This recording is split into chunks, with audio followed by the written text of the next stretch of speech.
এবং আমাদেরকেও তিনি নির্দেশনা দিয়েছেন যে আমরাও যেন সব তার সঙ্গে একসঙ্গে আমরা যারা এখানে অবস্থান করছি আমরা যেন দেশে ফিরে যাই। আপনি এটা শুনেছেন, এটাও জানেন আমাদের মাননীয় নেত্রী যা কিছু সিদ্ধান্ত নেন বুঝে শুনেই নেন এবং তিনি তার সিদ্ধান্ত অবিচল থাকেন। গুলি করে করে লাশ নামানো লাগছে স্যার, কিন্তু গুলি করলে মরে একটা, আহত হয় একটা, একটাই যায় স্যার, বাকিটি যায় না। এগুলো স্যার সবচেয়ে বড় আতঙ্কের এবং মানে দুশ্চিন্তার বিষয়।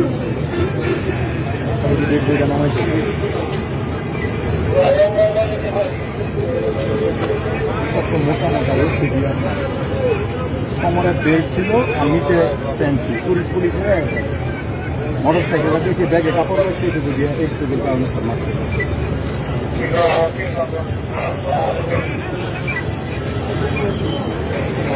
এই মুহূর্তে যখন 16 তারিখ করার কথা আসে তখন দলীয় বলে যে 16 তারিখে